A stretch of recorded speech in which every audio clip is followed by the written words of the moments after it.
Next है production possibility frontier. Most important topic है production possibility frontier. इसका दूसरा नाम भी है, यहाँ पर लिखा नहीं है। इसका दूसरा नाम है production possibility curve. Production possibility curve भी कहते हैं इसे। और इसका एक तीसरा नाम भी है, किसी भी नाम से आ सकता है, ट्रांसफॉर्मेशन कर्व। इसका तीसरा नाम है ट्रांसफॉर्मेशन कर्व। तो प्रोडक्शन पॉसिबिलिटी फ्रंटियर या प्रोडक्शन पॉसिबिलिटी कर्व या ट्रांसफॉर्मेशन कर्व, ये हमारा क्या होता है, ये ग्राफिकल रिप्रेजेंटेशन होती है of all possible combination of two goods which shows maximum utilisation of resources. जैसे कि स्केड्यूल देखो, सबसे पहले एक एग्जांपल हमने लिया है स्केड्यूल में कि एक पर्सन है और वो दो तरह के फ्रूट्स को कंज्यूम कर रहा है, एक एप्पल और एक बनाना। सबसे पहले वो एप्पल की 21 यूनिट्स को यूज कर रहे हैं, ठीक है। और नेक्स्ट है हमारा बनाना की 0 यूनिट्स को वो कंज्यूम कर रहे हैं, ठीक है। दूसरे में उसने क्या किया, एप्पल की यूनिट्स कम करके कितनी कर दी, 20, और बनाना की बढ़ा के कितनी कर दी, 1 यूनिट। उसके बाद थर्ड में क्या किया, 20 से एप्पल को फिर कम किया कितना, 18 यूनिट्स। लेकिन बनाना की यूनिट क्या कर दी, 1 से 2 यूनिट कर दी। उसके बाद 18 से 15 यूनिट कर दी एप्पल की, मतलब कितना कंज्यूम करेगा एप्पल को, 15 यूनिट्स। और बनाना को कितना करेगा, 3 यूनिट्स। उसके बाद अगेन और कम कर दिया, एप्पल को 11 यूनिट्स कंज्यूम करेगा और बनाना को 4 यूनिट्स। फिर 6 यूनिट कंज्यूम करेगा और बनाना को 5 यूनिट। फिर एप्पल को 0 कर दिया उसने, और बनाना की यूनिट्स कितनी कर ली, 6 कर दी। अब देखो, अगर हम इस स्केड्यूल को ग्राफ में दिखाएं, अगर हम इस स्केड्यूल को ग्राफ में दिखाएं, तो इस तरह से हमारा ग्राफ बनेगा। एक तो ध्यान रखना, जिसकी यूनिट्स हम इंक्रीज कर रहे हैं उसको हम लिखेंगे एक्स एक्सिस पे। किसकी यूनिट्स इंक्रीज कर रहे थे हम, बनाना की। तो जिसकी यूनिट्स इंक्रीज कर रहे हैं उसको हमेशा ध्यान रखना किस पे लिखेंगे, एक्स एक्सिस। और जिसकी यूनिट्स को डिक्रीज कर रहे हैं उसे किस पे लिखेंगे, वाई एक्सिस पे। ध्यान रखो, अब देखो कॉम्बिनेशन हमारे क्या क्या बनते हैं, डिफरेंट कॉम्बिनेशन। पहले यूनिट पे हम क्या कर रहे हैं, 21, पहले कॉम्बिनेशन में 21 यूनिट्स एप्पल और 0 यूनिट्स बनाना। तो 0 हमारा बनाना है और एप्पल कितना है, 21। यहाँ पे पॉइंट आएगा। सेकंड में हमारा 20 एप्पल और 1 बनाना, बनाना 1 हो गया और 20 एप्पल अराउंड यहाँ पे आएगा। इसी तरह से थर्ड हमारा 18 एप्पल्स और 2 बनाना, 2 बनाना यहाँ पे आ गया और 18 एप्पल्स। उसके बाद हमारा नेक्स्ट पॉइंट बनेगा 15 एप्पल्स और 3 बनाना, 15 एप्पल्स यहाँ पे, ठीक है, और 3 बनाना यहाँ पे। इस तरह से हम बनाएंगे तो हमारा ये ऐसे कर्व बन के आएगा। इस तरह से प्लॉट करेंगे तो हमारा ऐसे कर्व बन के आएगा। यहाँ पे मैंने एक एक का गैप लिया है और यहाँ पे मैंने 3 3 का गैप लिया, ठीक है, क्योंकि यहाँ पे 21 हाईएस्ट था तो गैप ज्यादा है, इसलिए 3 3 का गैप ले लिया। यहाँ पर एक एक का ही गैप था, 1 2 3 4 5 6, इसलिए यहाँ पर एक एक का गैप लिया है, ठीक है। तो ध्यान रखना, एक तो जो चीज इंक्रीज हो रही है उसे एक्स एक्सिस पे, जो चीज कम हो रही है उसे वाई एक्सिस पे। उसके बाद प्लॉटिंग करने के बाद हमारा इस शेप में कर्व बन के आ रहा है। ये हमारा क्या कहलाता है, प्रोडक्शन पॉसिबिलिटी कर्व कहलाता है, ठीक है। अब यहाँ पर डिफरेंट कॉम्बिनेशन बन रहे हैं, इसे क्या दूं कॉम्बिनेशन है, इसे बी, ये सी, फिर डी, फिर ई, फिर एफ, फिर जी। ये कॉम्बिनेशन बन रहे हैं, ये तो पॉइंट्स बन रहे हैं। ये जो कॉम्बिनेशन है जो हमारे पीपीसी कर्व पे आते हैं, यहाँ पर मैक्सिमम यूटिलाइजेशन ऑफ रिसोर्सेज होता है। यहाँ पे क्या होता है, मैक्सिमम यूटिलाइजेशन ऑफ रिसोर्सेज। मतलब पीपीसी के कर्व के ऊपर जो पॉइंट्स आ रहे हैं ना, जिन पॉइंट से पीपीसी कर्व बनता है, वहां पे रिसोर्सेज का क्या होता है, मैक्सिमम यूटिलाइजेशन होता है। अब देखो एक क्वेश्चन भी आता है संदीप गर्ग में, अगर कोई पॉइंट हमें दे रखा है inside the PPF curve, PPC curve या पीपीएफ कर्व के इनसाइड, यहाँ पे अंदर की तरफ कोई हमें पॉइंट दे रखा है, जैसे कि पॉइंट एफ है, उसे हम कहते हैं अंडर यूटिलाइजेशन ऑफ रिसोर्सेज। उसे क्या कहते हैं, अंडर यूटिलाइजेशन ऑफ रिसोर्सेज। मतलब हमारे रिसोर्सेज कम यूटिलाइज हुए हैं, हमारे रिसोर्सेज क्या हुए हैं, कम यूटिलाइज हुए हैं। जो पीपीसी कर्व के ऊपर है वहां तो मैक्सिमम यूटिलाइजेशन है। और अगर कोई पॉइंट दे दे पीपीएफ के बाहर, अंदर की बजाय कहाँ दे दे, बाहर की तरफ, उसे क्या हम कहते हैं, अनअटेनेबल कॉम्बिनेशन। उसे क्या कहते हैं, अनअटेनेबल कॉम्बिनेशन कहते हैं। मतलब इस पॉइंट को हम अचीव ही नहीं कर सकते क्योंकि हमारे पास रिसोर्सेज ही क्या है, लिमिटेड है। समझ आए, ठीक है। तो पीपीसी पे जो पॉइंट है maximum utilisation of resources, PPF के अंदर है इसका मतलब अंडर यूटिलाइजेशन ऑफ रिसोर्सेज, और अगर बाहर की तरफ पॉइंट है तो अनअटेनेबल कॉम्बिनेशन कहते हैं, ठीक है। अब देखो, अब डेफिनेशन समझ आ जाएगी। पीपीसी क्या होता है, ग्राफिकल रिप्रेजेंटेशन। अभी ग्राफ बनाया था हमने किस चीज का, of all possible combination of two goods. कौन कौन से गुड्स लिए थे, एप्पल एंड बनाना, उनके पॉसिबल कॉम्बिनेशन, जिसपे हमें क्या मिलता है, मैक्सिमम यूटिलाइजेशन ऑफ रिसोर्स। मतलब जो पीपीसी जिन पॉइंट से बनता है ना, उन्हें हम क्या कहते हैं, मैक्सिमम यूटिलाइजेशन ऑफ। कोई पीपीसी के अंदर है तो अंडर यूटिलाइजेशन, और पीपीसी के बाहर है तो unattainable.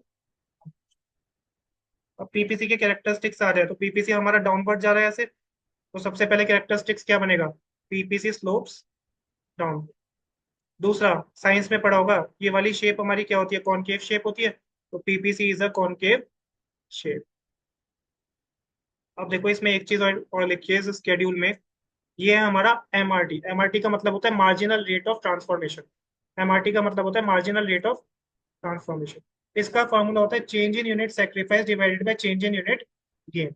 Change in unit sacrifice divided by change in unit gain. तो ध्यान रखना, पहले पे तो ये डैश आता है, पहले पे तो MRT marginal rate of transformation क्या आता है, डैश आता है, कुछ नहीं होता।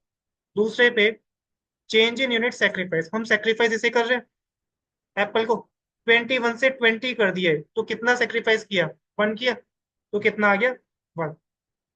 Is to change in unit gain, gain कितना कर रहे हैं हम, 0 से 1 कर रहे हैं, तो कितना गेन किया, +1, ये भी कितना आ गया, 1। तो रेशियो क्या बनी, 1:1। उसके बाद चेंज इन यूनिट सेक्रीफाइस, कितना सेक्रीफाइस कर रहे हैं, 2। 20 से 18 हो रहा है ना, तो कितना सेक्रीफाइस है, 2 का, तो ये आ गया 2। Divided by change in unit gain, 1 से 2 कितना गेन कर रहे हैं, 1। तो रेशियो क्या है, 2:1। फिर नेक्स्ट में कितना सेक्रीफाइस कर रहे हैं, कितना कर रहे हैं, 18 से 15 कर रहे हैं ना, तो 3 सेक्रीफाइस कर रहे हैं, और गेन कितना कर रहे हैं, 2 से 3, 1। तो ये हो गया 3:1। नेक्स्ट में कितना सेक्रीफाइस कर रहे हैं, 4 कर रहे हैं, तो चेंज इन यूनिट सेक्रीफाइस 4, और गेन कितना कर रहे हैं, 1 कर रहे हैं, तो ये आ गया 4:1। फिर 11 से 6 कितना सेक्रीफाइस कर रहे हैं, 5 कर रहे हैं, और गेन कितना कर रहे हैं, तो ये आ गया 5:1। फिर यहाँ पे 6 सेक्रीफाइस है, और गेन कितना है, 1। तो रेशियो क्या है, 6:2। तो ये क्या होता है, मार्जिनल रेट ऑफ ट्रांसफॉर्मेशन। समझ आया। इसके बाद ये जो कैरेक्टरिस्टिक थे ना, पीपीसी स्लोप्स डाउनवर्ड, इसमें ये था mode of one units can be consume produced by taking resources away from other goods. अब देखो हमने क्या किया, हम बनाना का जो प्रोडक्शन बढ़ा रहे हैं ना, वो कैसे बढ़ा रहे हैं, एप्पल का प्रोडक्शन कम करके। मतलब जो लेबर हमने एप्पल के प्रोडक्शन में लगाई हुई थी वो कहाँ पे शिफ्ट कर रहे हैं, बनाना में। तो अगर आ जाए पेपर में, कई बार आता है क्वेश्चन मार्क कि पीपीसी डाउनवर्ड स्लोपिंग है, लेकिन उसका रीजन क्या है, उसका रीजन है क्योंकि एक गुड्स का ज्यादा प्रोडक्शन करने के लिए दूसरे गुड्स के रिसोर्सेज वहां से हमें लेने पड़ेंगे। तो more of one good can be produced only by taking resources away from the another. दूसरा, एमसीक्यू में कई बार आता है पीपीसी की शेप क्या है, तो पीपीसी नॉर्मली किस शेप का होता है, कॉनकेव शेप होता है। और उसका रीजन क्या है, increasing marginal rate of transformation. Reason क्या है, कॉनकेव शेप का रीजन क्या है, increasing marginal rate of transformation. अब इंक्रीजिंग कैसे है, पहले 1:1 था मार्जिनल रेट ऑफ ट्रांसफॉर्मेशन, फिर क्या हुआ, 2:1 बढ़ गया, फिर क्या हुआ, 3:1 बढ़ गया, फिर अगेन क्या हुआ, 4:1 बढ़ गया, इंक्रीज हो रहा है ना, 5:1, 6:1। तो मार्जिनल रेट ऑफ ट्रांसफॉर्मेशन क्या हो रहा है, इंक्रीज हो रहा है। तो इस वजह से पीपीसी कर्व हमारा क्या होता है, कॉन्केव शेप होता है। तो हो सकता है डायरेक्टली पूछ ले कि ये स्केड्यूल दे दे, यहाँ तक दे दे पेपर में, एप्पल और बनाना दे दे, और कहे कि मार्जिनल रेट ऑफ ट्रांसफॉर्मेशन निकालो, तो निकाल सकते हैं। फिर कहे पीपीसी का कर्व बनाए बिना ये बताओ कि पीपीसी कॉनकेव होगा कॉन्वेक्स होगा, तो बता सकते हैं। मार्जिनल रेट ऑफ ट्रांसफॉर्मेशन अगर इंक्रीजिंग है तो कॉनकेव, अगर डिक्रीजिंग आ जाता तो फिर क्या होता, कॉन्वेक्स। यहाँ तो इंक्रीजिंग है ना, 1:1, 2:1, 3:1 बढ़ रहा है ना, इसी वजह से क्या है, कॉनकेव शेप। समझ आया। जैसे कि ये क्वेश्चन है, इसमें दे रखा था कमोडिटी बी और ए, इसमें एमआरटी निकालना था। ठीक है, एमआरटी का दूसरा नाम है एमओसी। एमओसी का मतलब होता है मार्जिनल अपॉर्चुनिटी कॉस्ट, और एमआरटी का मतलब क्या होता है, marginal rate of transformation. Marginal rate of transformation, ये एक ही चीज होती है, मार्जिनल कॉस्ट या मार्जिनल रेट ऑफ ट्रांसफॉर्मेशन। ठीक है। अब इसमें अगर एमआरटी निकालना है तो कैसे निकालेंगे बताओ। सबसे पहले में क्या आता है, डैश आ जाता है। फिर इंक्रीज कौन सा हो रहा है, ए कॉमोडिटी इंक्रीज हो रही है, और बी कॉमोडिटी डिक्रीज। फॉर्मूला क्या होता है, change in unit sacrifice divided by change in unit gain. कितना सेक्रीफाइस हो रहा है, 1 सेक्रीफाइस हो रहा है, और कितना गेन हो रहा है, 1 हो रहा है। फिर कितना सेक्रीफाइस हो रहा है, और गेन कितना हो रहा है, 1। 1 से 2 कितना, 1। फिर 12 से 9 कितना सेक्रीफाइस हो रहा है, 3, और गेन कितना हो रहा है, 1। फिर सेक्रीफाइस कितना, 4, और गेन कितना, फिर सेक्रीफाइस 5 और गेन कितना 1। तो अगर हम पीपीसी बनाएंगे तो हमारा पीपीसी अगेन कैसे बनेगा, कॉनकेव शेप का बनेगा। कैसे बनेगा, इस शेप का बनेगा हमारा। क्यों बनेगा, क्योंकि MRT marginal rate of transformation क्या है, इंक्रीजिंग है, इस वजह से। समझ आया, इस तरह के क्वेश्चन कई बार आते हैं पेपर में।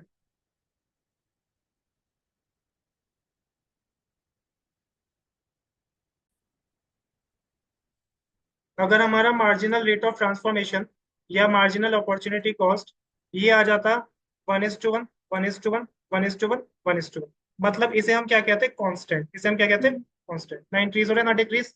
अगर ऐसा आ जाए तो पीपीसी की शेप क्या होगी, पीपीसी की शेप होगी स्ट्रेट लाइन। ध्यान रखना क्या होगी, स्ट्रेट लाइन। मतलब फिर पीपीसी हमारा ऐसे बनेगा। ठीक है। इसके बाद सपोज करो अब हमारा जो मार्जिनल रेट ऑफ ट्रांसफॉर्मेशन है या मार्जिनल अपॉर्चुनिटी कॉस्ट वो आ जाए हमारा 4:1, 3:1, 2:1 और 1:1। इस बार हमारा एमआरटी इंक्रीजिंग है कि डिक्रीजिंग है, 4 से 3, 3 से 2, डिक्रीजिंग है। तो जब भी एमआरटी डिक्रीजिंग होगा तो हमारा पीपीसी कर्व, ध्यान रखना क्या होगा, कॉन्वेक्स शेप। कौन सी शेप का होगा, कॉन्वेक्स, मतलब वो ऐसा बनेगा। समझ आया। इसके ऊपर कई बार क्वेश्चन आते हैं। जैसे कि एग्जांपल 4 दे रखा है, कमोडिटी ए है 20 यूनिट्स, फिर 10 यूनिट्स, कमोडिटी बी है 10 से 14, तो बढ़ रहा है ये और ये घट रहा है। एमआरटी निकालना है तो पहले में डैश, दूसरे में क्या आएगा, चेंज इन यूनिट। सेक्रीफाइस कितना है, सेक्रीफाइस कितना है, 20 से 10, 10 कम हुआ, divided by change in unit. Gain कितना है, 10 से 14 कितना गेन हुआ, 10:4। 2.5 नहीं लिखना, बस ऐसे ही छोड़ दो, 10:4। ठीक है। जैसे एग्जांपल नंबर 5 है, गुड वाई है, गुड एक्स है। गुड वाई में 200 से 180, फिर 100, ये क्या, ये 180 के बाद 120 है, ये 20 का हो गया 40, 140 है। ठीक है, ये 140 है, फिर ये 80 है, और फिर 0 है। ठीक है, इसको मैं दोबारा लिख देता हूँ, 140, 80। ठीक है, ये हमारा सेक्रीफाइस हो रहा है और ये हमारा गेन हो रहा है। तो पहले में डैश, एम आर टी या एम सी कैसे निकलेगा, चेंज इन यूनिट। सेक्रीफाइस कितना हुआ है, 20। ठीक है, is to change in unit, gain कितना है, 10 है। फिर 180 से 140 कितना सेक्रीफाइस, 40, और गेन कितना है, 10 से 20, 10। फिर 140 से 80, 60 का सेक्रीफाइस, और गेन अगेन क्या है, 10। फिर 80 से 0, 80 का सेक्रीफाइस, और गेन कितना है, 10 का। गेन तो 10 का 10 सेम हो रहा है ना। तो ये भी हमारा क्या है, इंक्रीजिंग है, मतलब पीपीसी हमारा कॉनकेव शेप। ठीक है, इसके बाद अगेन सिमिलर एग्जांपल है एक हमारा।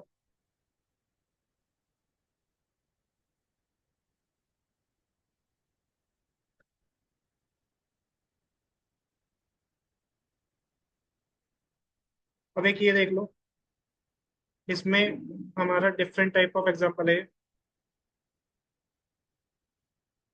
इसमें क्या हो रहा है हमारा, टैंक्स है और बटर है। एग्जाम्पल नंबर 7 है संदीप गर्ग में। 20 से 14 हो रहा है, 14 से 9, 9 से 5, मतलब ये सेक्रीफाइस हो रहा है। और बटर जो है 0, 1, 2, 3, 4, 5, मतलब ये इंक्रीज हो रहा है। एमआरटी निकालना है या MOC, change in unit sacrifice divided by change in unit gain. पहले में डैश, दूसरे में कितना सेक्रीफाइस है, 6, और गेन कितना है, 1 का।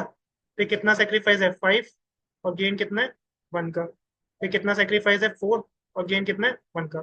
लेकिन इस बार हमारा एमआरटी क्या हो रहा है, मार्जिनल रेट ऑफ ट्रांसफॉर्मेशन या मार्जिनल अपॉर्चुनिटी कॉस्ट, 6 से 5, 5 से 4, 4 से 3 डिक्रीज है। और जब भी एमआरटी डिक्रीज होता है तो शेप क्या होती है हमारी, शेप होती है हमारी कॉन्वेक्स शेप। ये हमने बना के भी देख लिया। ठीक है, थोड़ा सही से बनाना है इसे दिमाग। ठीक है, ये हमारा थोड़ा सा इस तरह से जा रहा है। समझ आया।